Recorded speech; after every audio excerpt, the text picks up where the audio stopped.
इसका primary member भी नहीं हो सकते, इसके अंदर घुसना पड़ेगा। जैसे सतीश मिश्रा घुसा तो इधर घुसने के लिए कुछ ना कुछ चाहिए। साथियों, 2016 में एक किताब हमारे हाथ में पड़ गई। उस किताब का नाम है हिंदुत्व। ये 2 खंडों में छोटी छोटी किताब है और वो किताब है मोहन भागवत का इंटरव्यू। भैया जोशी हंस बोले, ये साउथ इंडियन ब्राह्मण है, उन्होंने उसको सवाल पूछे, कैमरा में कैद कर लिए, बाद में उसको सुनकर लिखा और ये किताब आरएसएस के केवल कार्यकर्ताओं के लिए बनाया। तो जोशी, भैया जोशी ने मोहन भागवत को सवाल पूछा कि हम आरएसएस के लोगों ने 2010 से लेकर 14 तक ये वादा किया था कि जैसे ही आरएसएस की पार्टी बीजेपी की सत्ता और बहुमत वाली सत्ता केंद्र में आएगी तब हम क्या करेंगे, इस देश का संविधान रद्द घोषित करेंगे और मनुस्मृति को अमल में लाएंगे। ऐसा हम लोगों ने वादा किया था। भीड़ में हमको लोग पूछ रहे हैं कि 2014 में आपकी बहुमत की सत्ता आ गई, अब भारत का संविधान कब रद्द करने वाले हो? तो भागवत ने जवाब दिया कि हम भारत का संविधान इसीलिए रद्द नहीं कर सकते, एक संगठन है तो इसके लिए अवरोध है और उस संगठन का नाम बामसेब है। ये केवल पंजाब में नहीं बोल रहा हूं, ये ऑनलाइन बोल रहा हूं, ये संगठन के पेज पर लाइव हो रहा है। कोई गोपनीय नहीं बोल रहा हूं, अपने अपने लोगों के बीच में नहीं बोल रहा हूं, ये पब्लिक हो रहा है। उसने कहा एक संगठन है जो आरएसएस के मकसद को पूरा नहीं होने दे रहा है और वो संगठन देशव्यापी है, उस संगठन का नाम बामसेब है। ये अवरोध है हिंदू राष्ट्र बनाने के लिए।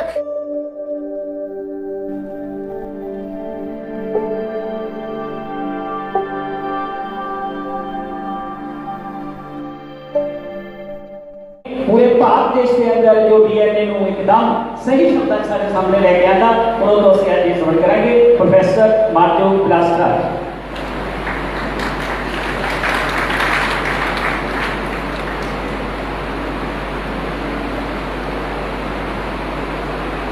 साथियों, आज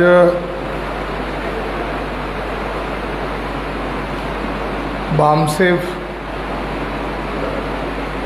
और भारत और मूल निवासी राष्ट्रीय मूल निवासी संघ का 31वां राज्य अधिवेशन चल रहा है और आप लोगों ने इतनी भारी संख्या में उपस्थिति करके इसको आप लोगों ने सफल किया, इसके लिए मैं आपका धन्यवाद करता हूँ। और जो बीएमपी के प्रधान है यहाँ पर, और उन्होंने जो हरियाणा में डीएनए परिषद का जिन ब्राह्मणों ने विरोध किया, उन ब्राह्मणों को पंजाब के धरती से चुनौती दिया कि हम लोग डीएनए परिषद करते हैं। तो मैं पंजाब के साथियों का बहुत बहुत शुक्रिया अदा करता हूँ। ये गुरुओं की धरती है और गुरुओं ने विप्रो के खिलाफ बहुत बड़ा आंदोलन किया है और गुरुओं ने तो हमें आदेश दिया है, जो माने विपरण की रीत मैं ना करूं उनकी प्रतीत। तो साथियों, जब ब्राह्मणों ने हरियाणा में डीएनए के मुद्दे पर विरोध किया और हरियाणा के जाट लोगों को कहा कि आप हमारे साथ आ जाओ, तो हरियाणा के जाट भाइयों ने कहा तुम्हारे साथ हम क्यों आए? तो जाट लोगों ने ब्राह्मणों को कहा वो तुमको विदेशी कह रहे, हमको तो नहीं कह रहे, तो तुम्हारी लड़ाई हम क्यों लड़े? तो हरियाणा के जाट लोगों ने उनके साथ जो ब्राह्मणों ने आज तक जो बुरा व्यवहार किया है, उनका अपमान किया है, तो हरियाणा के जाट लोगों को पता चल गया कि ब्राह्मणों से कोई लड़ाई लड़ रहा है, उसमें जाटों की भी हिस्सेदारी होनी चाहिए।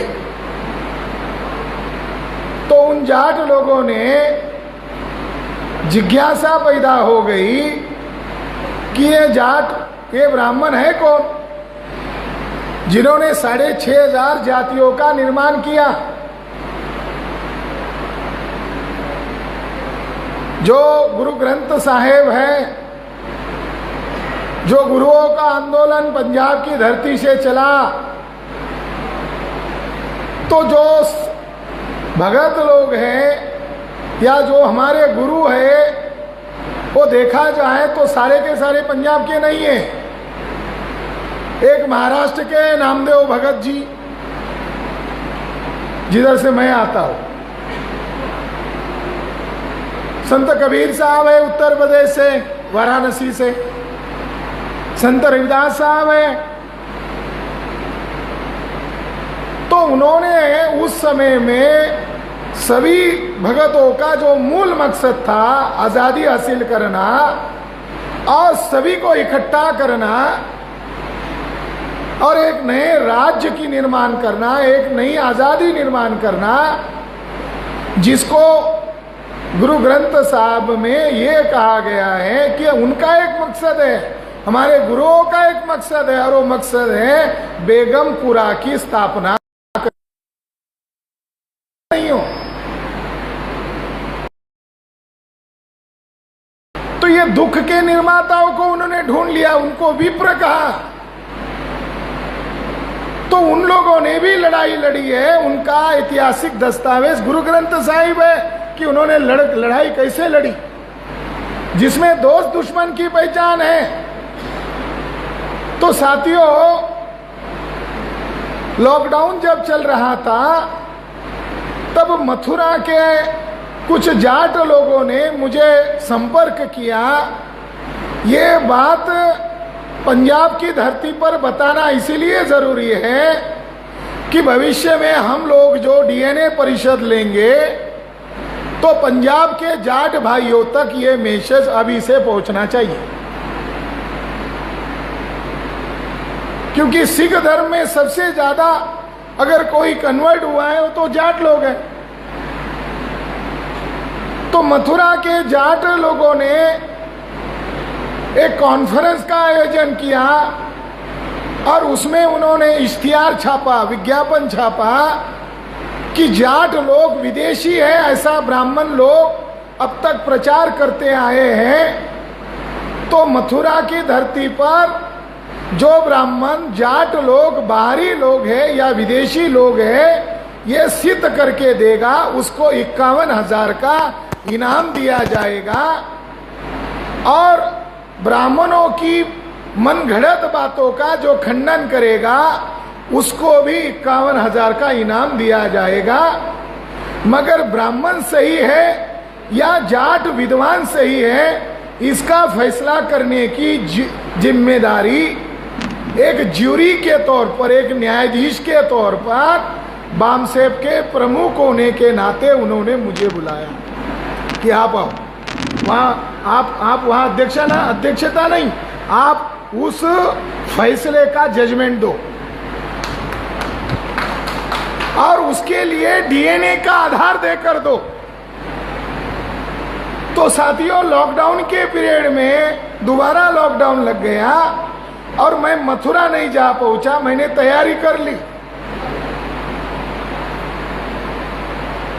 मैं यहां से आप लोगों को बताना चाहता हूं कि राजस्थान में एक अंग्रेज अफसर आया था जिसका नाम है कर्नल टॉड। और इस कर्नल टॉड ने पूरी जिंदगी लगाकर राजस्थान के अंदर जो क्षत्रिय लोग हैं या राजपूत लोग हैं, ये मूलतः कौन है, इसका इतिहास ढूंढने का बड़ा काम किया। आज तक सबसे बड़ा काम वो कर्नल टॉड ने किया।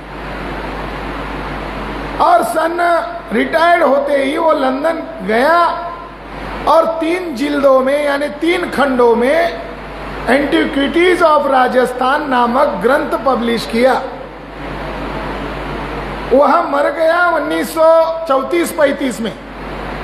तब तक सम्राट अशोक की लिपि को पढ़ा नहीं गया था, तब तक सिंधु सभ्यता की खोज नहीं हुई थी। इसीलिए उसने एक हाइपोथेसिस बताया, एक परिकल्पना बताई।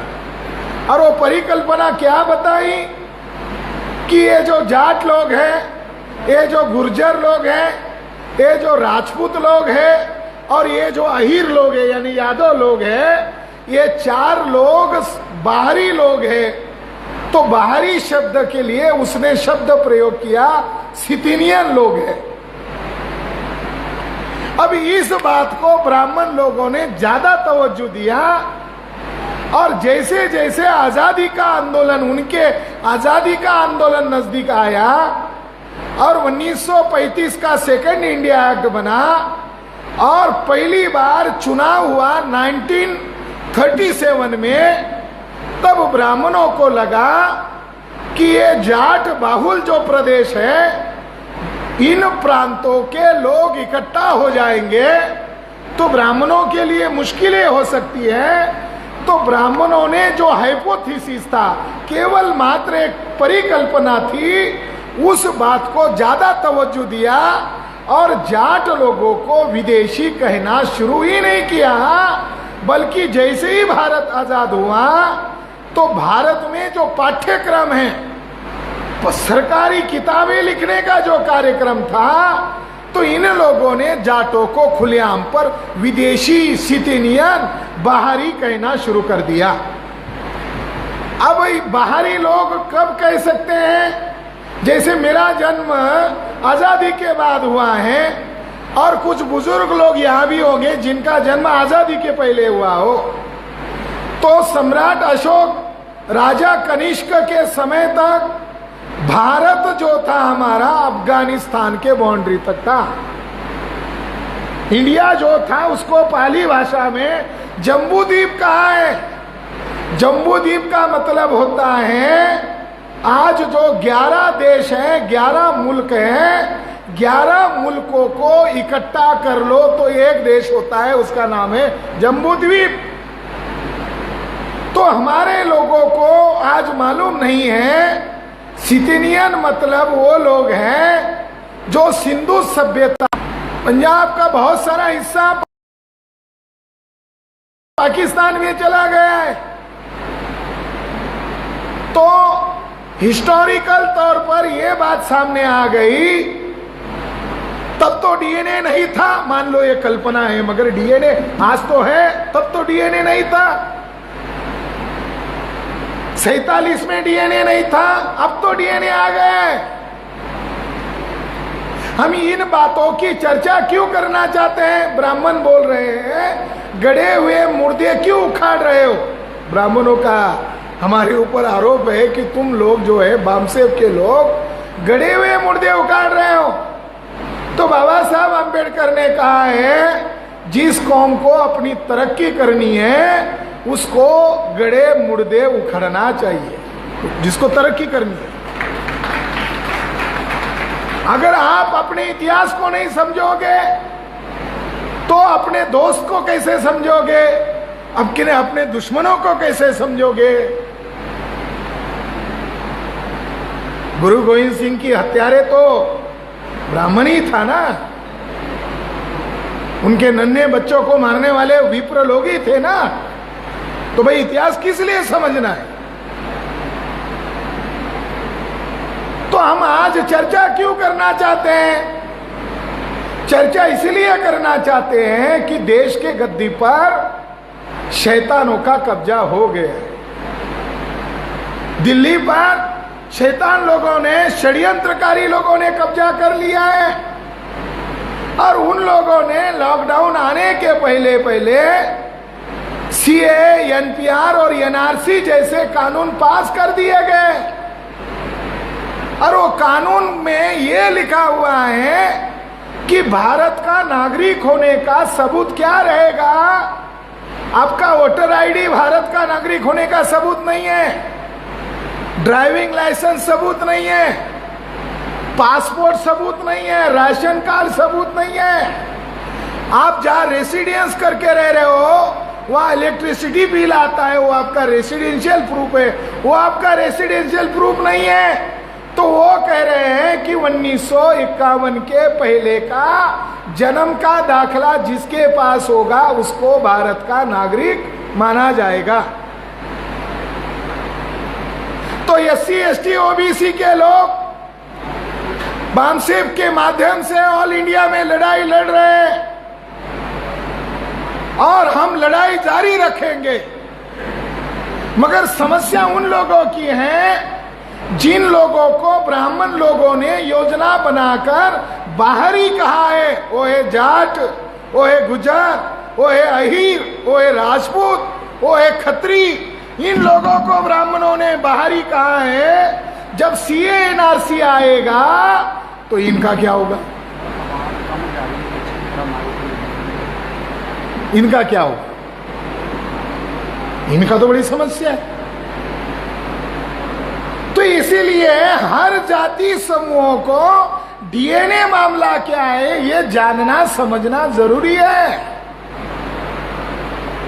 वो हमारे डॉक्यूमेंट को वैलिड नहीं मान रहे हैं तो फिर हमारे लोग छाती फाड़ के हनुमान की तरह तो दिखा नहीं सकते कि मैं भारतीय नागरिक हूं।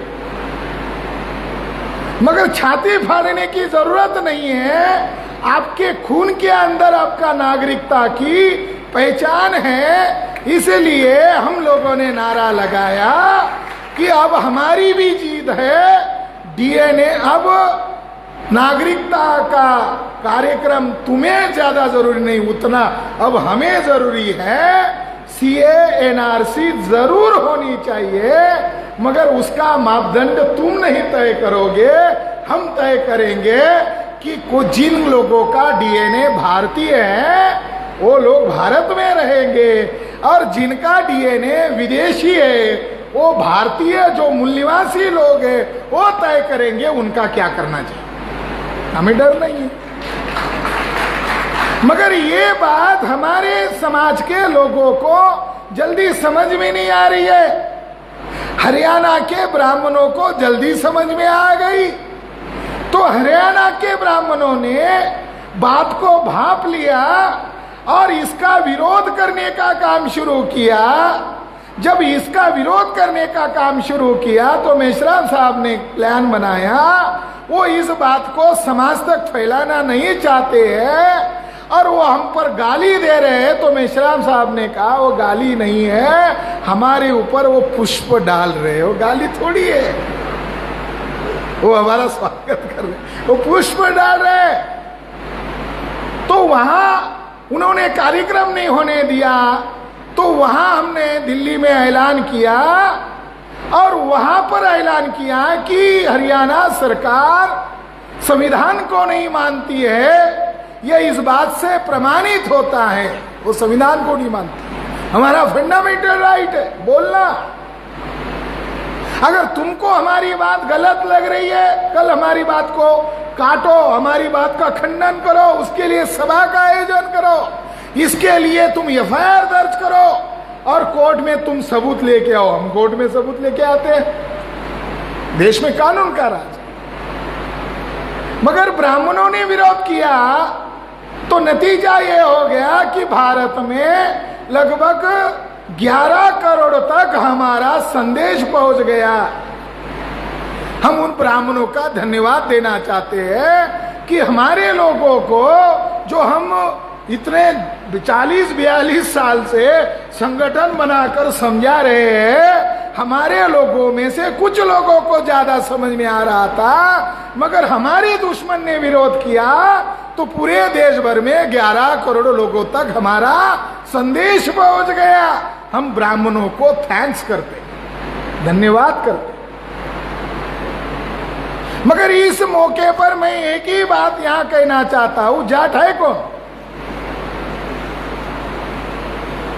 तो साथियों, DNA के आधार पर 21 मई 2011 को 6,500 जातियों का DNA आपस में एक मिला, जिसको schedule caste, schedule tribe, other backward caste कहते हैं।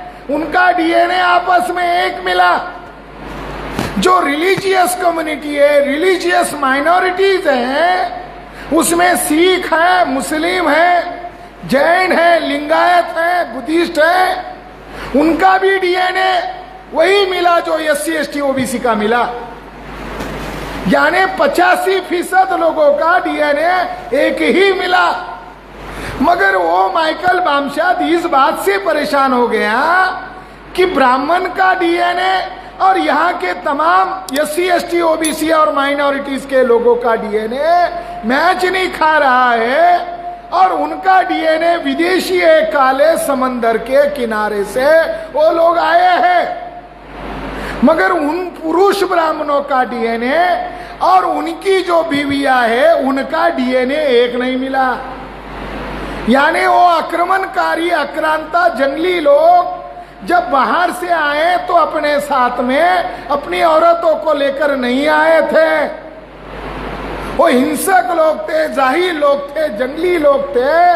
वो जब यहाँ आए तो सिंधु सभ्यता का उन्होंने नाश किया, और सिंधु सभ्यता आज कहा है, जिसको हड़प्पा मोहेंजोदड़ो नगर कहा जाता है, ये नगर आज विभाजित हिस्सा जो भारत का ही एक समय का हिस्सा था, वो हिस्सा है पाकिस्तान।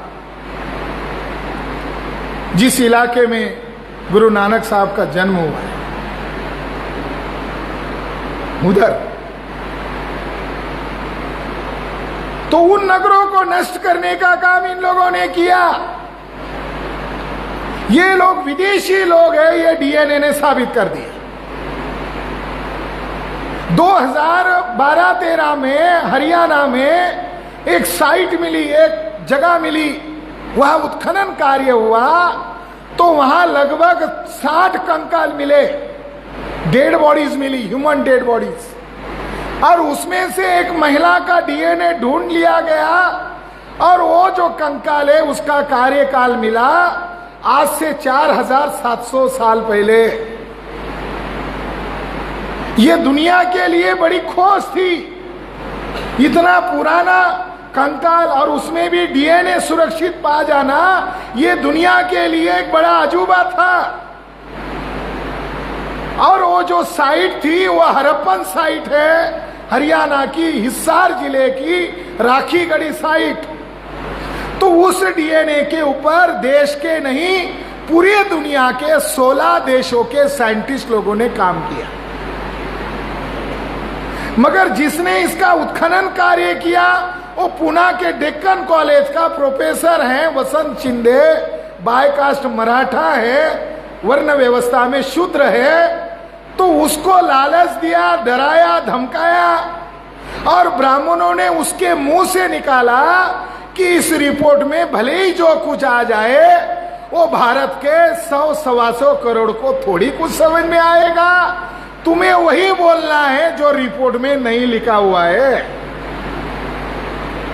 दुनिया वाले विरोध करेंगे तो भारत का मीडिया हमारे पास है। दुनिया वालों ने भले ही हमारा विरोध किया, उसका छापना नहीं छापना हमारे कंट्रोल में है, तो तुम्हें इसके बदले में पैसा बहुत कुछ मिलेगा, बक दे। तो 2 सितंबर 2019 में वो रिपोर्ट पब्लिश हुआ, और उस रिपोर्ट सेल नामक इंटरनेशनल जर्नल में प्रकाशित हुआ, जिसका हेडिंग ये बताता है कि राखीगढ़ी में जो कंकाल मिला उसके अंदर ईरानियन फार्मर्स का और स्टेप पैस्टोरलिस्ट लोगों का डीएनए नहीं मिला। हेडिंग में लिखा हुआ है। अब हमारे लोगों को मालूम नहीं है, ईरानियन फार्मर्स का मतलब होता है अफगानिस्तान की आखिरी बाउंड्री, और स्टेप पैस्टोरलिस्ट का मतलब ये है जो ब्राह्मण वहां से आए, उनका प्रदेश में रहने वाले ब्राह्मण के ओरिजिनल पुरखे। साइंटिफिक भाषा में ब्राह्मणों के पुरखों का नाम लिखा है स्टेप पैस्टोरलिस्ट। स्टेप पैस्टोरलिस्ट का मतलब ये है जंगली विदेशी ब्राह्मण के पुरखे, इनका डीएनए नहीं मिला। फिर भी वसंत शिंदे ने बकवास किया, ब्राह्मण यही के हैं, वो यही से बाहर गए, वो यही के मूल निवासी है और इन्होंने सिंधु सभ्यता का जन्म दिया और ये सभ्य लोग हैं। जब ये रिपोर्ट में बात नहीं लिखी गई थी साथियों, इस बात को उजागर करने का काम इस देश में अगर किसी संगठन ने, अगर कोई लायक नेतृत्व ने किया है, वो बामसेफ है और माननीय वामन मेश्राम साहब है, राष्ट्रीय स्तर पर। उसकी बात को हवा में उड़ा दिया गया। भले ही मीडिया उनके पास है, मगर हमारे केडर में संगठन ने हमारे मूल निवासी समाज को सच्चाई बता दिया। तो अब ब्राह्मण लोग दावा कर रहे हैं हम यही के।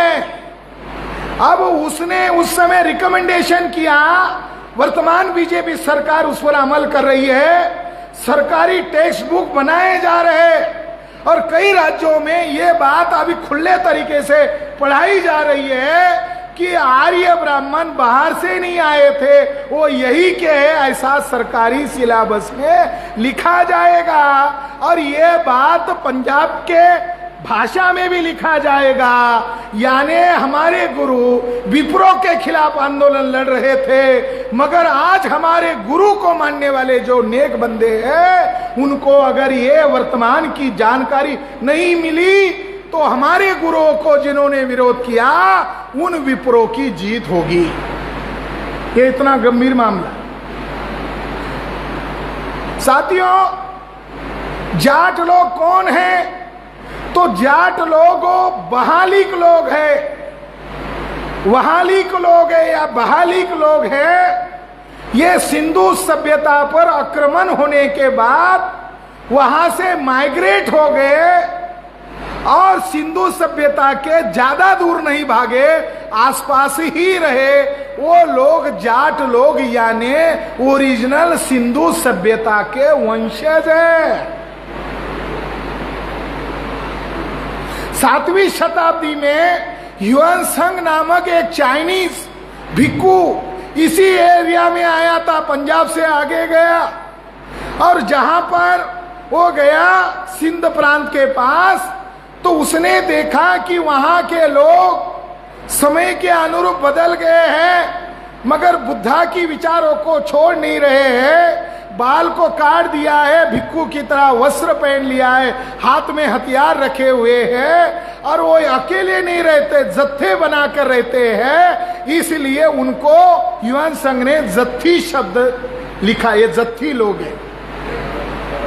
जत्थी शब्द संघ शब्द से बना हुआ है। संघ, बुद्ध धम्म संघ का संघ शब्द है। संघ को मानने वाले लोग यानी जत्थी लोग। आज भी सिख जो भाई है उनमें एक पद होता है जत्थेदार, आज भी है जत्थेदार। तो ये जत्थी लोग वहां रहते थे 7वीं शताब्दी में सबूत है।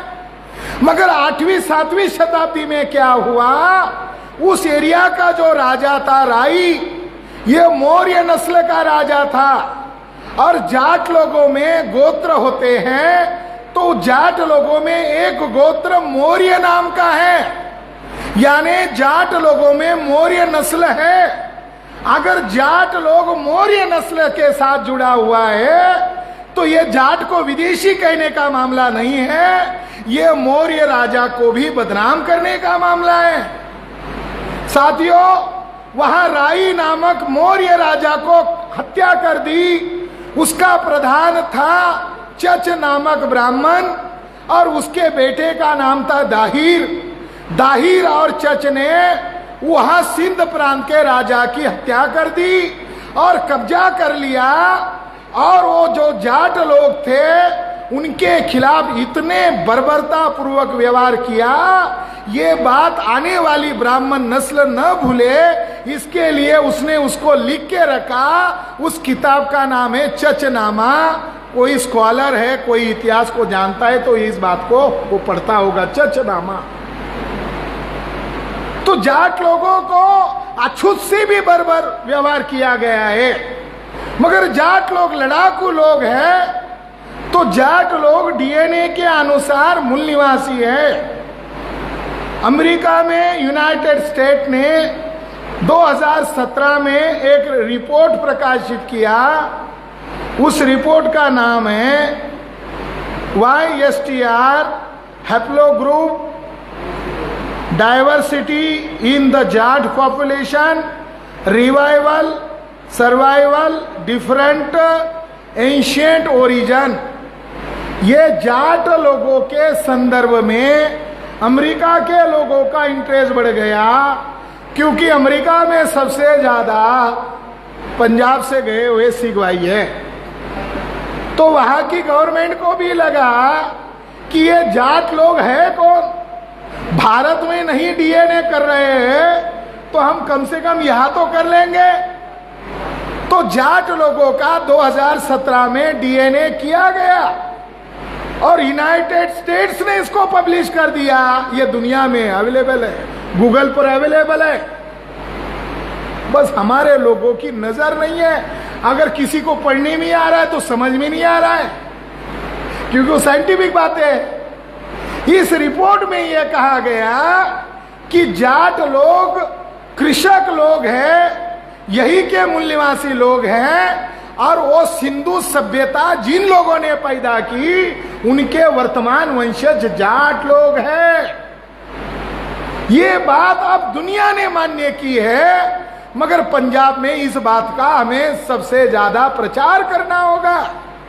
ये सम्मेलन के माध्यम से हमें ये मैसेज लेना है, और जो डीएनए परिषद रहेगा उसमें सबसे ज्यादा जत्थेदार लोग भी होंगे, गुरुओं को मानने वाले होंगे, और जाट लोग भारी तादाद में होंगे।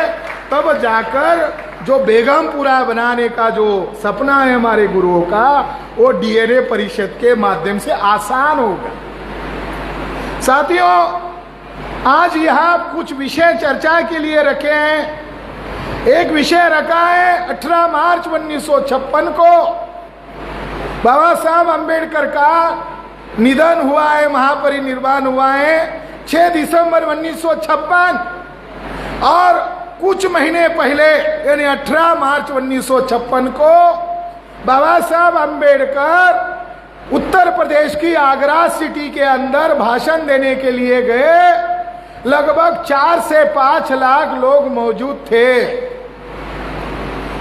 मैदान का नाम था रामलीला मैदान, और बाबा साहब अंबेडकर वहां पहुंचे तो सवेरे सवेरे उन्होंने अखबार लिया, और अखबार का पहला ही पन्ना उन्होंने देखा तो अखबार के पहले पन्ने पर जो उत्तर प्रदेश में उस समय बाबा साहब अंबेडकर का जो पॉलिटिकल दल था उसका नाम था all India schedule caste federation, जो पंजाब में भी था, बंगाल में भी था, ऑल इंडिया में था, उत्तर प्रदेश में भी था, और उसका जो स्टेट का प्रेसिडेंट था उसका नाम है पीपल। उधर नाम होते उस बेल्ट में, हरियाणा अलीगढ़ में पीपल, उसका नाम है पीपल।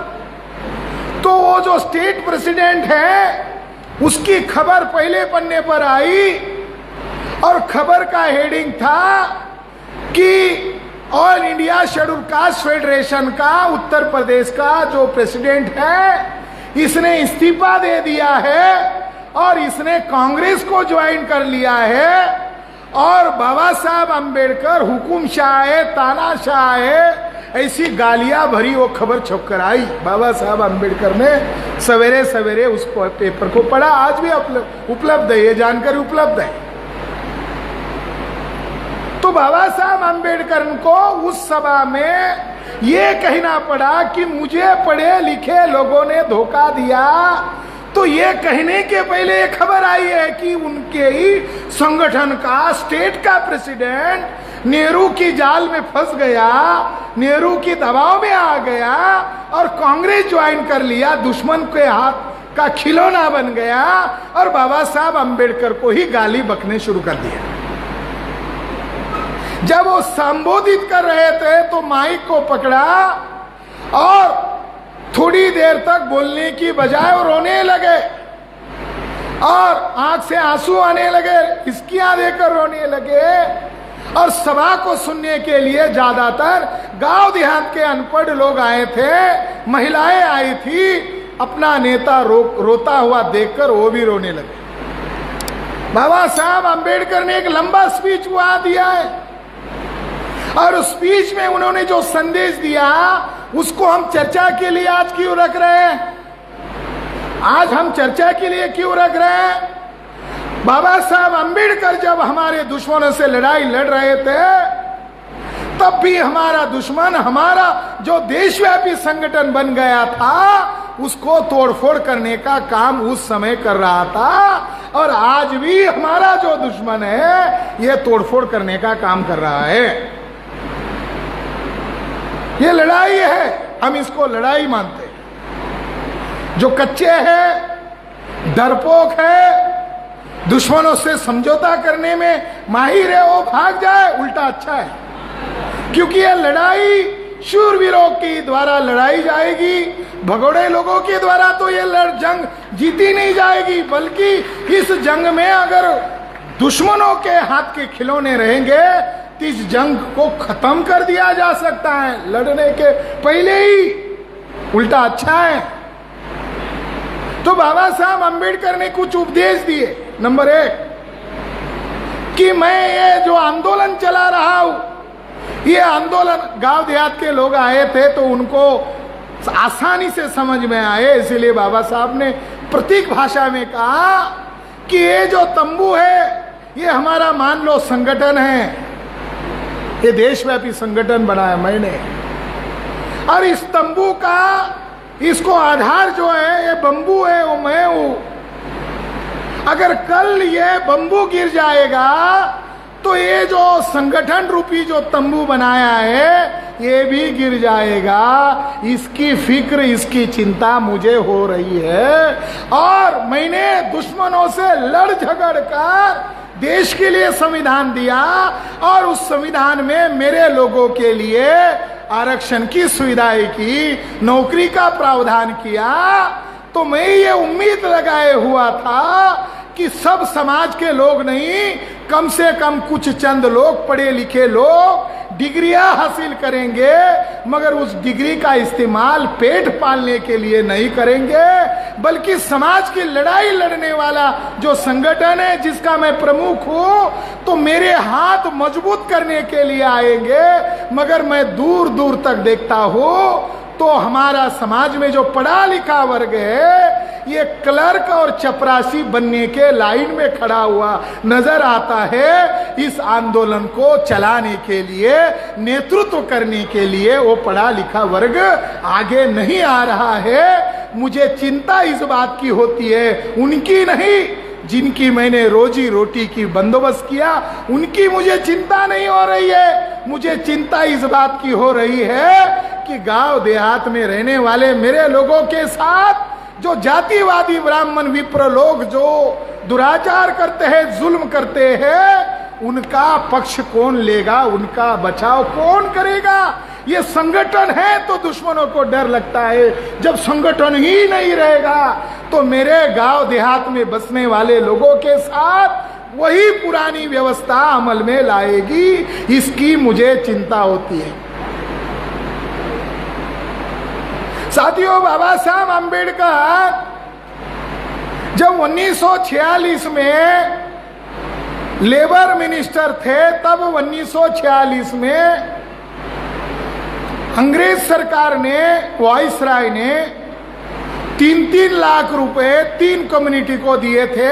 एक हिंदू, यानी हिंदू के नाम पर गांधी नेहरू को दिया, मुस्लिम के नाम पर लीग को दिया, जिना को दिया, और all India schedule caste federation के नाम पर बाबा साहब अंबेडकर को 3 लाख रुपए दिया। तो बाबा साहब अंबेडकर को 3 लाख रुपए मिल गया, तो उनका एक दोस्त था जिसका नाम है लॉर्ड वेवेल, अंग्रेज मंत्री था।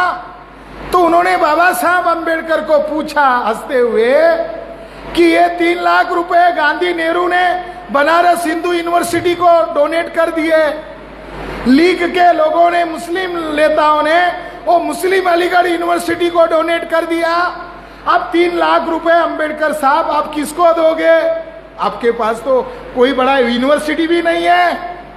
तो मेरी सलाह मानते हो तो मैं सलाह दूंगा, ये 3 लाख रुपए आपके समाज के अंदर प्राइमरी एजुकेशन नहीं है, आप प्राइमरी एजुकेशन के लिए लगाओ।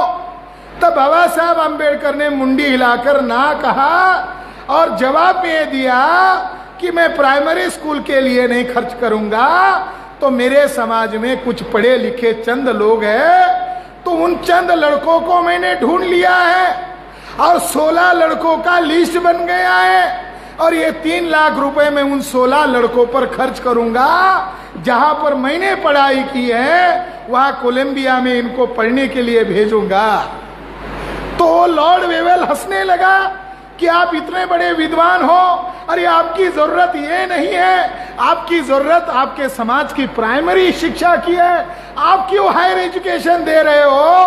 तो बाबा साहब अंबेडकर ने कहा कि अगर 500 ब्राह्मण बनिया एक तरफ खड़े करो और एक तरफ मुझे खड़ा करो, तो मैं 500 ब्राह्मण बनियों को भारी होगा कि नहीं होगा? तो उन्होंने कहा आप तो 5000 को भारी हो सकते हो, आप में वो काबिलियत है, आप में वो हुनर है। तो बाबा साहब अंबेडकर ने कहा ये काबिलियत हुनर मुझे वहां विदेश में जाकर पढ़ाई करने के बाद मेरे पास आई है और उस काबिलियत को मैं ईमानदारी के साथ मेरे समाज की मुक्ति करने के लिए कर रहा हूं। तुम लोग तो जल्दी जाने वाले हो, तुम लोग ब्राह्मणों के पास सत्ता सौंप कर जाओगे। हे अंग्रेज लोगों, जब तुम चले जाओगे तो हमारी लड़ाई उन ब्राह्मणों से होगी, जब उन ब्राह्मणों से हमारी लड़ाई होगी तो मेरे पास कुछ मजबूत कंधे तो होने चाहिए जो मेरे ताकत में ताकत मिलाकर उनके साथ लड़े। ऐसा बाबा साहब अंबेडकर का जीवन का एक अनुभव मैं आपको बता रहा हूं। वो 16 लोगों 1946 में बाबा साहब अंबेडकर गए लॉर्ड चर्चिल को मिलने। जब हमारे साथ धोखा हुआ, ब्रिटेन के सरकार ने धोखा किया, तो वहां गए तो बाबा साहब को याद आया कि अब वो काम तो हो गया है, चर्चिल के साथ मीटिंग तो हो गई, मगर जिन 16 लड़कों को मैंने भेजा था एक बार उनको देख लूं पढ़ाई कर रहे नहीं कर रहे और कब तक डिग्री पूरी करके आओगे। जब उनको मिलने के लिए कहा तो एक ही बंदा आया, बाकी बंदे आए ही नहीं, मगर एक बंदा किस लिए आया? ये कहने के लिए आया मैंने सबको मैसेज दिया है मगर हर कोई कह रहा है समय नहीं है, बस यही बताने के लिए मैं आया हूं। 56 में बाबा साहब अंबेडकर कह रहे हैं मुझे पढ़े लिखे लोगों ने धोखा दिया, अनपढ़ लोगों को कह रहे हैं कि कोई नेतृत्व करने वाला मेरे जीते जी नजर नहीं आ रहा है। साथियों, बाबा साहब अंबेडकर 18 मार्च 1956 में रोए। यह संदर्भ है संगठन के साथ। वो तो महापुरुष है, आज हमारे लिए महापुरुष है। हमारे लोग चित्र की पूजा करते हैं, चरित्र को नहीं समझते। हमारे लोग महापुरुष की चित्र की बड़ी बड़ी तस्वीरें लगाते हैं, चरित्रों को नहीं समझते। नानक चंद्र तू है, उनके असिस्टेंट थे, पर्सनल असिस्टेंट। उन्होंने 3 किताबें लिखी है, उसमें से एक किताब का नाम है last few years with doctor Ambedkar, doctor Ambedkar के साथ कुछ अंतिम वर्ष। उस किताब में उन्होंने एक वाकयात बताया कि बाबा साहब अंबेडकर एक मोटी किताब पढ़ रहे थे ऐसे चेयर पर बैठकर, और मुझे कुछ टाइप करने का काम दिया था, मैं टाइप करने में व्यस्त था। मुझे अचानक धप ऐसी आवाज आई, कोई चीज गिरने की आवाज आई। मैं पीछे मुड़ के देखा तो बाबा साहब अंबेडकर के हाथ में जो मोटी किताब थी वो नीचे गिर गई है और वो उसको उठा नहीं रहे हैं, बल्कि वो रो रहे हैं, और रो नहीं रहे हैं, हिचकियां देकर रो रहे हैं। मैं बेचैन हो गया, मैं उनके पास गया, उनका जो दाहिना पैर दर्द कर रहा था मैं उसकी मालिश करने लगा। मुझे लगा शायद पैर का दर्द होगा। एक जगह गए थे तो वहां रास्ता नहीं था, बैलगाड़ी थी उस गिर गई थी तो उनके पैर को जख्म हुई थी। लास्ट लाइफ में वो पैर दर्द करता था तो वो मालिश करते तो उनको लगा उसको दर्द हो रहा। तो नानक चंद रोते हुए कहा कि बाबा साहब आप ऐसे महापुरुष हैं कि 2500 साल की गुलामी आपने एक जिंदगी में खत्म की, आपको तो खुश होना चाहिए, आप रो क्यों रहे? तो उन्होंने रोते हुए कहा कि मैंने जो आंदोलन यहां तक लाया है वो मेरे दुश्मनों से लड़ाई लड़के लाया है।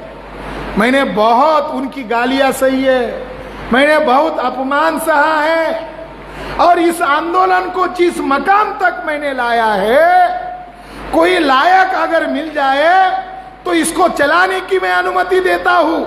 और जब तक मेरे बाद भी ये आंदोलन को चलाने वाला अगर कोई लायक नहीं मिला, तो जिस ऊंचाई तक मैंने लाया है बहुत आगे तक ले आया है, कोई नालायक इसको पीछे घसीट न ले जाए। जब कोई लायक आएगा तो मैंने साहित्य लिख के रखा है, वो उसको पढ़ेगा और ईमानदार लोग इस आंदोलन को आगे आगे लेके जाएंगे।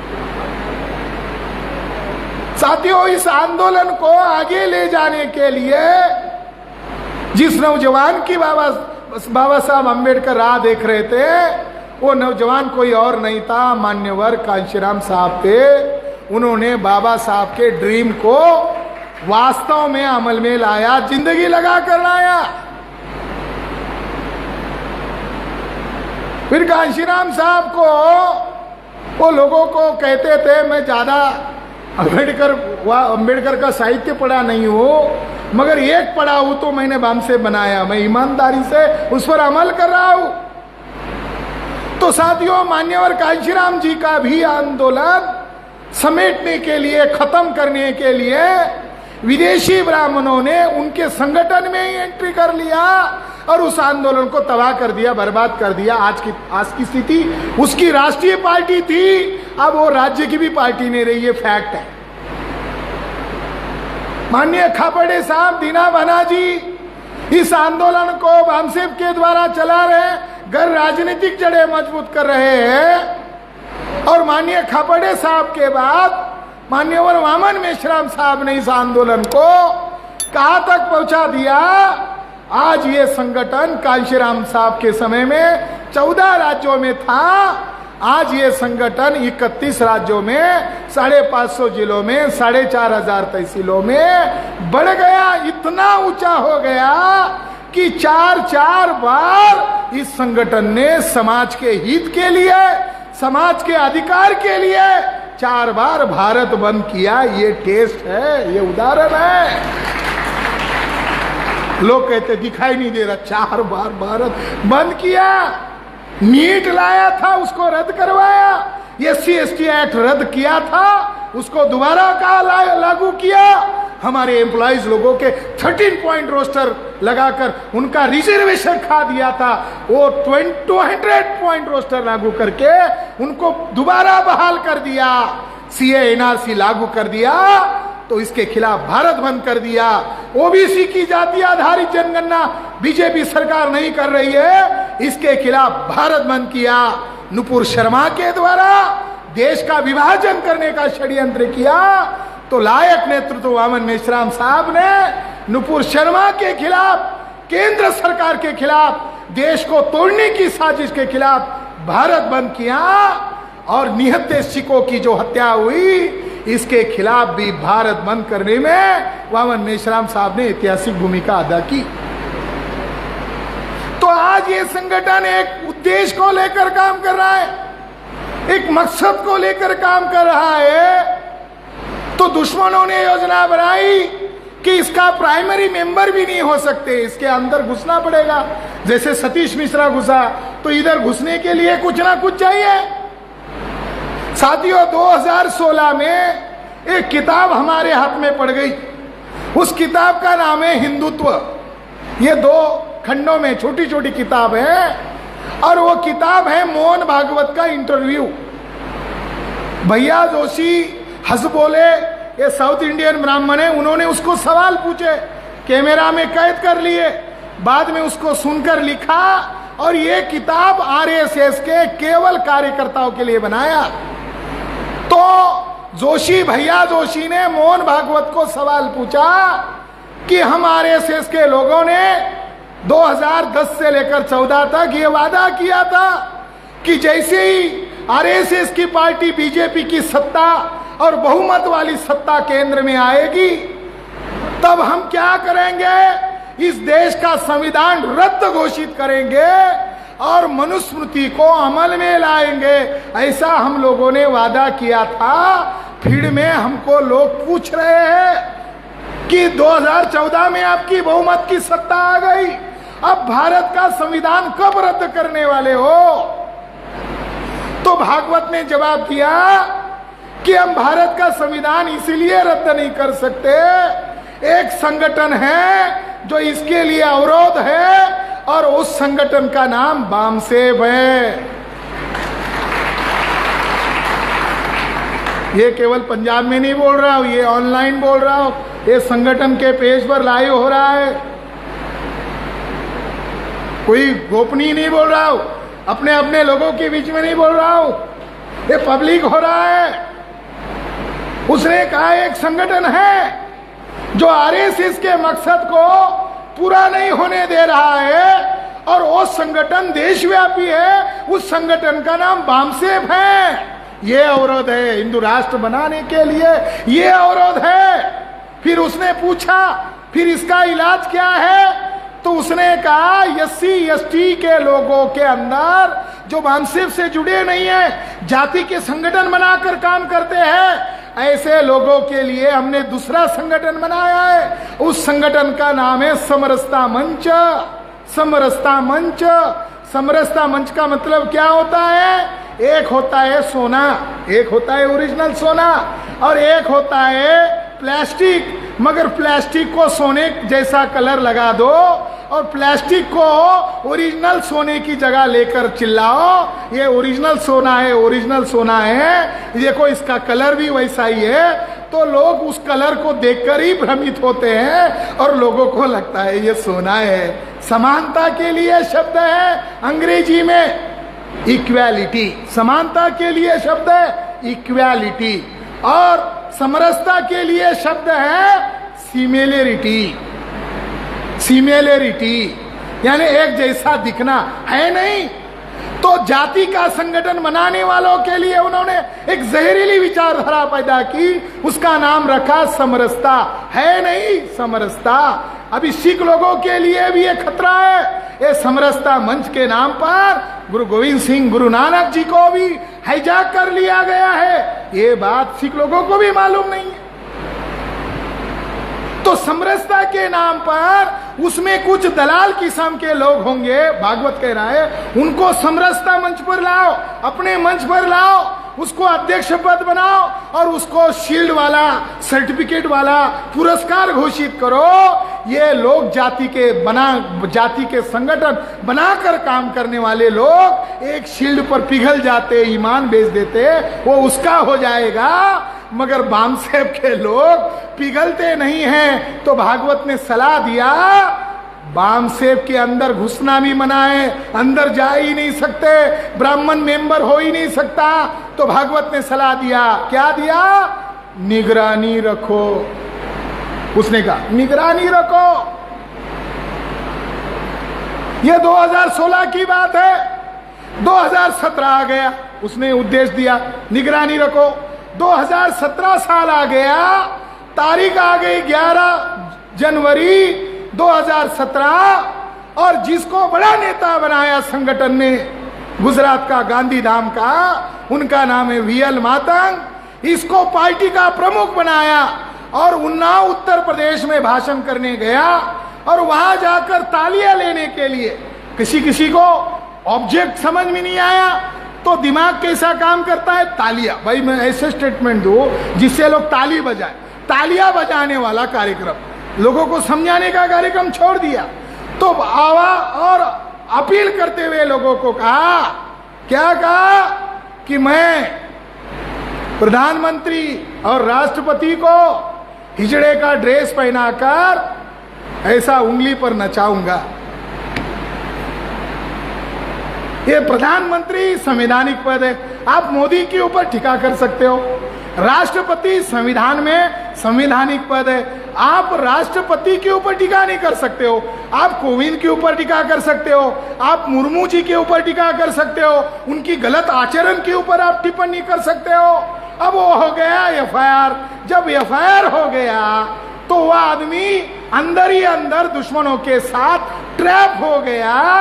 और जब 2 यूपी चुनाव आया, बैग उठाकर भाग गया। ये खबर प्रदीप अंबेडकर ने, जो उत्तर प्रदेश का प्रभारी था और पंजाब का बीच बीच के पीरियड में प्रभारी था, इंचार्ज था, उसने ये जानकारी मेश्राम साहब को दी कि वो मेरे सामने भाग गया, ऐसा ऐसा कोर्ट का समन्स आ गया है। साथियों, वो आदमी भाग गया और थर्ड पार्टी के द्वारा मैनेज होकर संगठन के तोड़फोड़ की गतिविधि में लग गया। 5 अप्रैल तक वो हिडन में था। फ्रंट में कौन थे? प्रदीप अंबेडकर और मनोज पासी था, जिनके ऊपर संगठन ने कार्रवाई की थी। अगर आपका माननीय वामन मेश्राम साहब के साथ कोई तात्विक मतभेद हो, कोई वैचारिक मतभेद हो, यह मामला हम अलग मान सकते हैं। जिन लोगों को संगठन ने गद्दार घोषित करके संगठन के बाहर कर दिया, उन्हीं लोगों को साथ में लेकर अब बॉम्बे में अलग से मीटिंग करके कुमार काले को राष्ट्रीय अध्यक्ष घोषित कर दिया। तो इसका मतलब है प्रदीप अंबेडकर और मनोज पासी फ्रंट पर लाए गए हीरो थे और असली मास्टरमाइंड पर्दे के पीछे था। इंक्वायरी मातंग की नहीं हुई, इंक्वायरी कुमार काले की नहीं हुई। ये लोग अपने मन से बाहर गए हुए लोग हैं। इसलिए मान्यवर मेश्राम साहब ने लेटर निकाल कर कहा ये गद्दार एवं भगोड़े लोग हैं। पंजाब के साथियों को भी गुमराह किया गया। इसलिए साथियों, ये शूरवीरों की लड़ाई है, ये सिद्धांत की लड़ाई है। हमें गर्व है माननीय वामन मेश्राम साहब के ऊपर कि वो आज भी अपने सिद्धांत और उसूलों के साथ उन्होंने समझौता नहीं किया है, बल्कि इस मिशन को आगे ले जाने के लिए इस आंदोलन को आगे चला रहे हैं। जब हरियाणा में ब्राह्मणों ने माननीय वामन मेश्राम साहब का विरोध किया तो इन गद्दार लोगों ने खुशी जाहिर की। इन गद्दार लोगों ने उन ब्राह्मणों के समर्थन में अलग अलग जगह वक्तव्य दिया और लोगों को कहा सही हुआ, अच्छा हुआ है।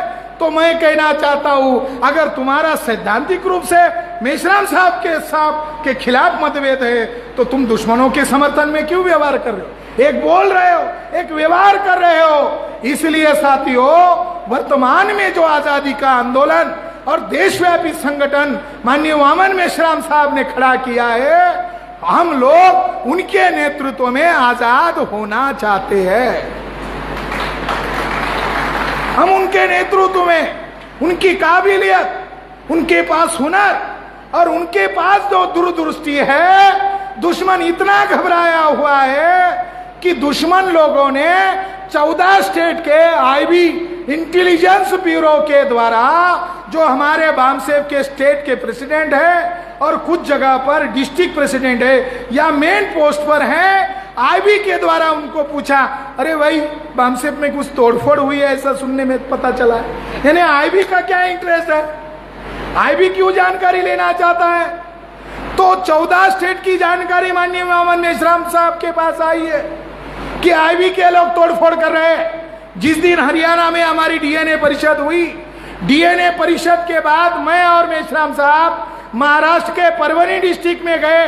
एक महाराष्ट्र में नांदेड़ के पास एक डिस्ट्रिक्ट है, परभनी डिस्ट्रिक्ट। सिख भाई जानते हैं नांदेड़ को, जाते इसलिए उनको मालूम है नांदेड़ परभनी। वह परभनी डिस्ट्रिक्ट का दीपक शिंदे नामक जो भारत मुक्ति मोर्चा का कार्यकर्ता है, उसको मैसेज बॉक्स में टाइप किया, भाई तुम्हारा नंबर चाहिए। अब नाम उसको लगा अपना ही कोई बंदा होगा, नंबर दे दिया और उसको पता पूछकर थोड़ी ही दिन में वो परभनी में आ पहुंचे। 2 आईबी के अधिकारी उस दीपक शिंदे को पूछ रहे हैं कि ये डीएनए परिषद करने की वामन मेश्राम साहब को क्या जरूरत थी, क्यों ब्राह्मणों को उकसाया, वामन मेश्राम साहब का संगठन इधर किधर है, दूसरे दिन वो इसी जिले में क्यों आए?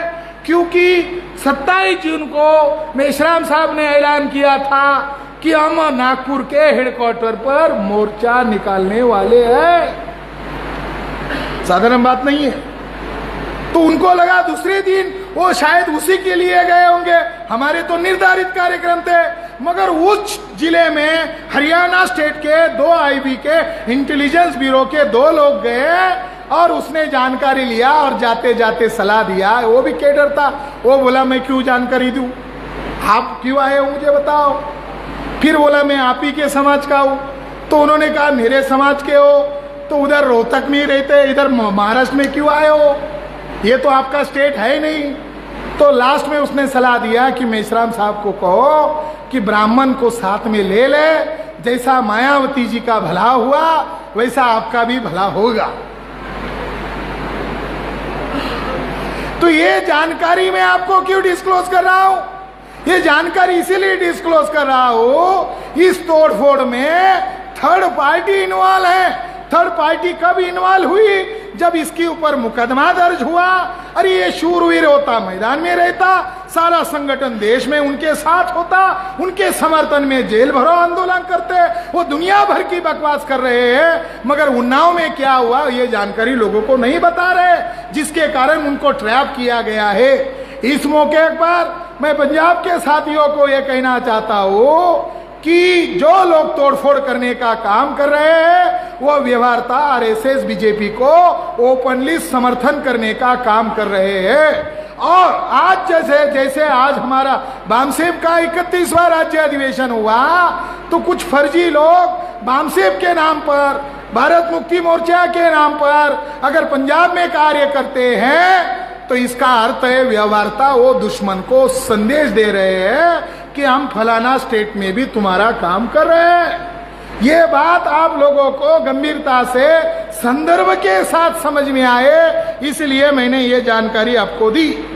आखिरी वाली जो बात आपने सब्जेक्ट बनाया कि केजरीवाल बनिया, लाला केजरीवाल की सरकार बनने के बाद पंजाब स्टेट में जो 178 जो लॉ ऑफिसर है यानी क्रीम पोस्ट है, वो क्रीम पोस्ट के ऊपर जो उनको रिजर्वेशन का, हमारे लोगों को पंजाब के एससी और ओबीसी के लोगों को जो नेचुरल राइट है, संवैधानिक अधिकार है, शेड्यूल कास्ट या 25% आबादी में है, ओबीसी को 7% रिजर्वेशन है, तो लगभग 31-32% रिजर्वेशन के हिसाब से उनको 178 पोस्ट देना था।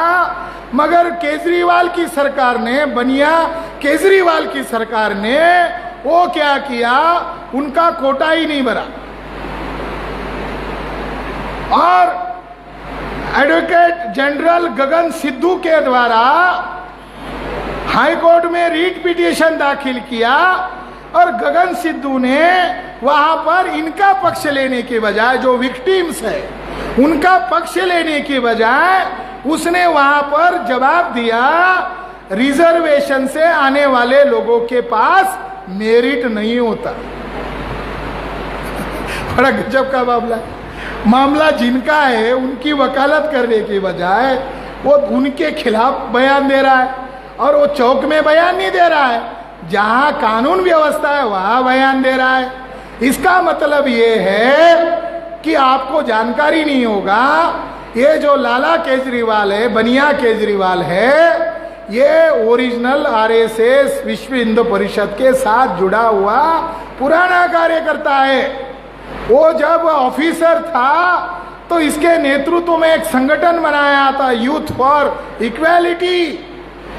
फॉर इक्वेलिटी नामक संगठन बनाया था, और उसका मेन एजेंडा था रिजर्वेशन के खिलाफ नौजवानों को भड़काया जाए। वो उस समय भड़का रहा था, मगर जैसे ही दिल्ली और पंजाब में सत्ता हथिया ली तो उन्होंने योजना बनाकर हमारे लोगों का जो अधिकार है उसको छीना। मैं धन्यवाद देना चाहता हूं जो हमारे प्रधान हैं बहुजन मुक्ति पार्टी के, इन्होंने इस बात को गंभीरता को समझा और पूरे पंजाब के हर जिलों में आंदोलन चलाया। उन सभी बहुजन मुक्ति पार्टी के शेरों को मैं सैल्यूट करता हूं कि आपने वो जो गगन सिद्धू है और बनिया केजरीवाल है उसके खिलाफ स्टैंड लिया। देश भर के लोग क्या मान रहे हैं, देश भर के लोग मान रहे हैं कि ये केजरीवाल में कोई जादू है। केजरीवाल ने दिल्ली में 2 बार सरकार बनाई और पंजाब में भी सरकार बनाई। साथियों, पंजाब में ना कांग्रेस सत्ता बना सकती है ना बीजेपी सत्ता बना सकती है। क्यों नहीं बना सकती? क्योंकि हरियाणा, पंजाब के जाट लोग, किसान लोग दिल्ली के सदन के सामने, पार्लियामेंट के सामने किसान कानून का विरोध, किसानों के खिलाफ जो कानून बनाए उसके खिलाफ खड़े हुए। और ये आंदोलन इतना उग्र रहा, भारत के इतिहास में किसी ने सरेंडर नहीं हुए। किसानों ने जान तक गंवाई मगर माफी नहीं मांगी, वापस नहीं आए।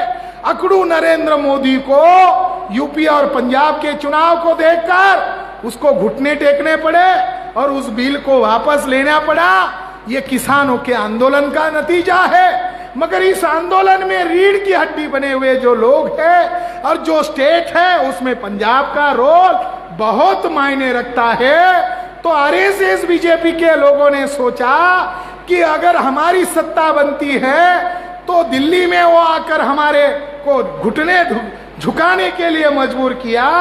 अगर बीजेपी की सत्ता पंजाब में बनती है तो लोगों का यकीन हो जाएगा ईवीएम 100% है। किसान सड़कों पर होने के बावजूद पंजाब में बीजेपी कैसे आई?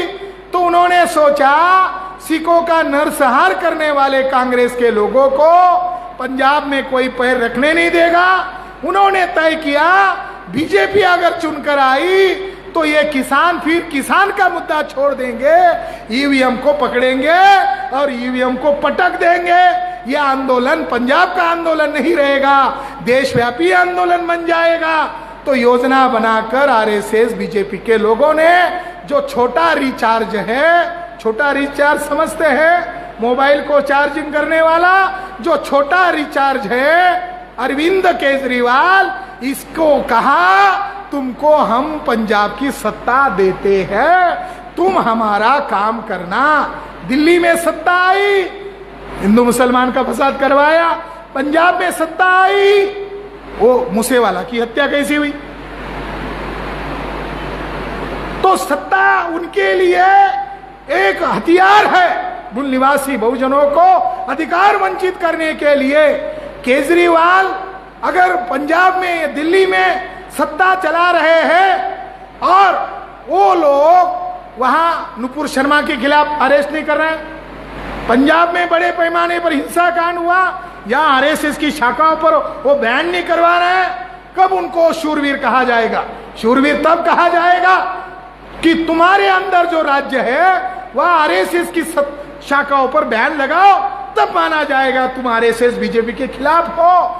व्यवहारता अरविंद केजरीवाल ये आरएसएस का ही काम कर रहा है। आज वो प्रछन्न आरएसएस वादी है और व्यवहारता उसने सत्ता आते ही उन ब्राह्मणों के साथ जो समझौता हुआ है उस समझौते के तहत वो आरएसएस के लोगों को कहा मैं भागवत के साथ लॉयल हूं, इसलिए 178 पोस्ट को मैंने रिजेक्ट करवाया। इनके आंदोलन के द्वारा वो जो मामला है उनको वो मामला पीछे लेना पड़ा, मगर अभी तक 178 पोस्ट को भरा नहीं गया है।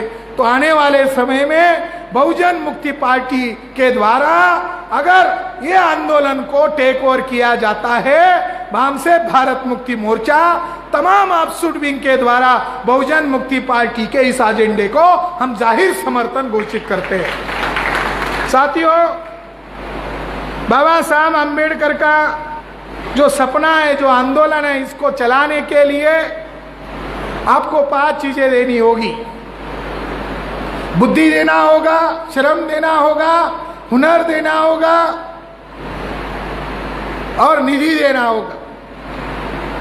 दुश्मनों के विरोध करने के बावजूद आप लोगों ने राज्य अधिवेशन के मौके पर 5 लाख रुपए राष्ट्रव्यापी जन आंदोलन दिया, इसके लिए मैं आपका धन्यवाद ज्ञापन करता हूं। यह जवाब है। कोई बड़ा काम करने के लिए जीत चाहिए, जीत के बगैर कोई बड़ा लक्ष्य पूरा नहीं होता। जैसे हमारे मान्यवर जीत बनाकर ये आंदोलन को राष्ट्रव्यापी आंदोलन बनाने में हम कामयाब हुए हैं, तो अभी ऑफशूट विंग के द्वारा पूरे देश भर में जन आंदोलन करने की तैयारी में आपको जुट जाना है। और इसके लिए आपको आपकी कमिटमेंट, आपके पास क्या है, ईमानदारी है। आपको ईमानदारी के साथ इस आंदोलन को, इस जन आंदोलन को साथ सहयोग देना है। क्यों? क्योंकि ये दुनिया का उसूल है। हमारे लोग परिवर्तन की चाहत रखने वाले लोग हैं। हमारे लोगों का एक चरित्र है। क्या चरित्र है?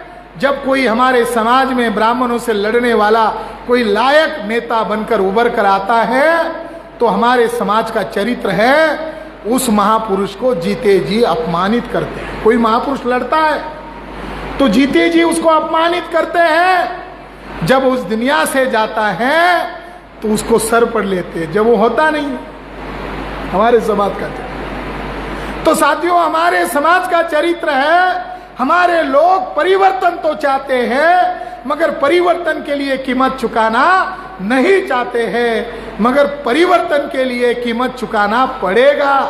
कीमत चुकाए बगैर परिवर्तन संभव नहीं है। इसलिए आपको समय, बुद्धि, श्रम, हुनर और इस आंदोलन को, जन आंदोलन में जो तब्दील करने के लिए जो रिसोर्स चाहिए, ह्यूमन रिसोर्स चाहिए, फाइनेंस रिसोर्स चाहिए, इसको आप पंजाब के लोग इसमें अधिक से अधिक हिस्सेदारी करेंगे।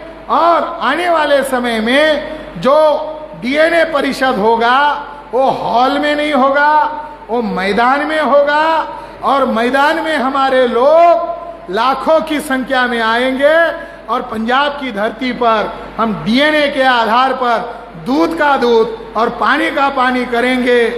खापड़े साहब ने ऐसा कहा था। उनको पूछा कि मान्यवर आप तो हमारे राष्ट्रीय नेता हो, आप कहते हो क्रांति कब होगी, क्रांति के लक्षण क्या होंगे? तब खापड़े साहब ने हमारे लोगों को समझाते हुए कहा था कि क्रांति होने का प्राथमिक लक्षण ये है कि समाज में दलाल और भड़वों की संख्या बढ़ेगी, तब मान लेना क्रांति नजदीक आई। क्रांति का प्राथमिक लक्षण है, क्योंकि वो हमारे अंदर तो घुस नहीं सकता। विदेशी यूरेशियन ब्राह्मण मेंबर नहीं बन सकता या सुनने के लिए बैठ भी नहीं सकता। जब वो घुसेगा नहीं तो क्रांति को, हमारे आंदोलन को कैसे काउंटर करेगा? तो दलाल और भड़वों का इस्तेमाल करेगा, जो दलाल और भड़वे ब्राह्मणों के साथ मिलकर दुश्मनी करने का काम कर रहे हैं। आप पंजाब के शेर लोगों ने, पंजाब में शेर पैदा होते, जैसे हमारी बहन बोल रही थी कि माता बहनों को यहाँ आना चाहिए, ये बात एकदम सही है। क्यों? क्योंकि हम जो आजाद होने वाले हैं इन माताओं बहनों के साथ सहयोग से ही आजाद होने वाले हैं। और भारत के अंदर 50% आबादी महिलाओं की है। 50% आबादी को छोड़कर हम कौन सा जन आंदोलन कर सकते हैं? उनको यहाँ लेना होगा। क्यों? ब्राह्मण लोगों ने 90 के बाद दुर्गा वाहिनी बनाई, उनको भी पता चल गया कि बामसेब के साथ लड़कर अभी महिलाओं का राष्ट्रीय मूल निवासी संगठन बन रहा है। देखो, ब्राह्मणों ने योजना बनाई, महिलाओं को आरएसएस का मेंबर नहीं होने देते। ब्राह्मण धर्म में महिलाओं को शूद्र कहा है और एक भी महिलाओं को वो सरसंघ चालक छोड़ो, वो आरएसएस का मेंबर तक नहीं बनाते। ये आरएसएस कितना वंशवादी संगठन है कि वो अपनी महिलाओं को भी मेंबर नहीं बनाता। तो उन लोगों ने योजना बनाकर महिलाओं को खड़ा किया है, मगर महिलाओं को बौद्धिक ट्रेनिंग नहीं देते।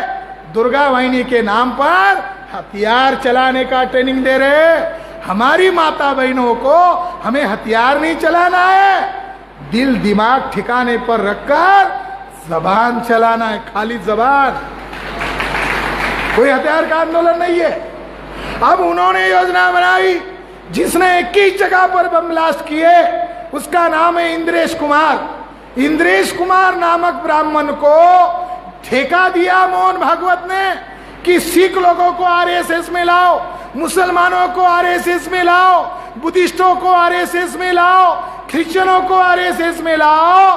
तो इंद्रेश कुमार को आज की तारीख में जो आतंकवादी है, अजमेर शरीफ बम ब्लास्ट में 2 आरएसएस के ब्राह्मणों को आजीवन कारावास हुआ है। इसलिए अभी आरएसएस को टेररिस्ट ऑर्गेनाइजेशन कहने में कोई कानूनन अपराध नहीं है। आरएसएस आतंकवादी संगठन है। किसके आधार पर? Ajmer Sharif bomb blast case में आरएसएस के 2 ब्राह्मण लोगों को आजीवन कारावास किया, मगर इसको अंजाम देने का काम जिस ब्राह्मण ने किया उसका नाम है इंद्रेश कुमार। आज इंद्रेश कुमार क्या कर रहा है? आपने देखा होगा आरएसएस का प्रशिक्षण का समारोपीय कार्यक्रम था। कांग्रेस का नेता था प्रणब मुखर्जी, उसको नागपुर में बुलाया, मगर उसका संचालन करने का काम एक सिख बंदा कर रहा था। ये सिख बंदा हिमाचल प्रदेश का था, पंजाब का नहीं। और उसके लिए उन्होंने आरएसएस ने सिखों का संगठन बनाया अपने अंदर, और उसके लिए एक आदमी को खरीद लिया। उनको ज्यादा कुछ करना है नहीं, सिख लोगों को भ्रमित करने के लिए हिमाचल प्रदेश से एक खरीदे गए सिख का इस्तेमाल किया।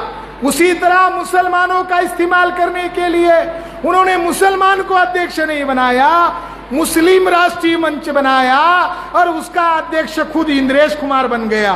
देखो कितनी बड़ी मजाक है। संगठन मुसलमान का बनाया किसने? मुसलमान के दुश्मनों ने। मुसलमान का दुश्मन कौन है? मुसलमान के बच्चे बच्चे को मालूम है, वो भागवत है। अब भागवत ने बनाया मुसलमान का संगठन, मगर मुसलमान का संगठन बनाकर अध्यक्ष बनाया ब्राह्मण को, मगर मुसलमान को यह मालूम नहीं। मुसलमान को आरएसएस बीजेपी दुश्मन मालूम है, मगर मुसलमान को मालूम नहीं है कि ब्राह्मण ने, हमारे दुश्मन ने हमारे से कुछ लोगों को खरीद लिया है और उन लोगों को संगठन बनाकर इस्लाम को बदनाम करने का कार्यक्रम शुरू कर दिया, सिखों का बदनाम करने का कार्यक्रम शुरू कर दिया, क्रिश्चियनों के लिए संगठन बनाया, ईसाई राष्ट्रीय मंच, उसके अंदर भी कुछ क्रिश्चियन पादरी घुस गए, अब वो भी आरएसएस के शरण हो रहे। बुद्धिस्टों को, बुद्धिस्ट 130 देशों में है, तो उन्होंने दुनिया के बहुत राष्ट्रों को गुमराह करने के लिए संदेश दिया, क्योंकि बुद्धिस्ट लोगों को भी मालूम है हिंदू राष्ट्र के नाम पर ब्राह्मणों का वर्चस्व होगा, और जो जो बुद्ध की चीजें हैं ये ब्राह्मण खत्म करेंगे। तो ब्राह्मण लोगों ने वहां भेजने के लिए एक संगठन बनाया, भारतीय बौद्ध संघ। साथियों, यहां भी आप लोगों को, जैसे बामसेप के अंदर 87 ऑर्गेनाइजेशन है और आरएसएस का संगठन, आरएसएस की जहरी विचारधारा सिख भाइयों में वो जो संगठन बनाकर घुसा रहे हैं, बामसेप के सदर को, बामसेप के जिम्मेदार लोगों की जिम्मेदारी है। बामसेप ने भी संगठन बनाया सिखों का, राष्ट्रीय सिख मोर्चा बामसेप का संगठन है।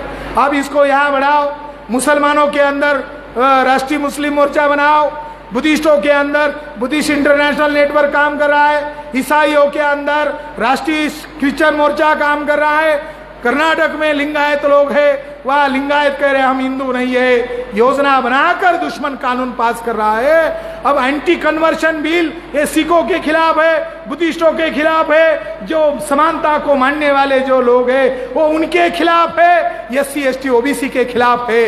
वो कानून बनाकर इनको हिंदू बनाए रखना चाहते हैं, तो उनको भी जानकारी होनी चाहिए कि ये हमारे दुश्मन हमारे लिए क्या कर रहा है। तो हमारा काम अभी बढ़ गया है, अब बामसेप नहीं रहा है, 87 ऑफशूट विंग बढ़ गया है। बामसेप चलाना आसान है क्योंकि वो कर्मचारियों का संगठन है, मगर बामसेप के अंदर 87 ऑफशूट विंग बन गया, तो अब ये बामसेप परिवार बन गया। अब परिवार को चलाना है, रिसोर्स की जरूरत है, फाइनेंशियल रिसोर्स की जरूरत है। आप पंजाब में भारी तादाद में इकट्ठा हो गए, आप जुझारू शेर लोग हो, और पंजाब की धरती पर आकर आपको संबोधित करते हुए मुझे जितना गर्व हो रहा है शायद किसी धरती पर जाकर उतना नहीं होगा। मैं आपका धन्यवाद मानता हूं, आपने आपके दुश्मनों को भी आज पराजित किया, और जो दुश्मनों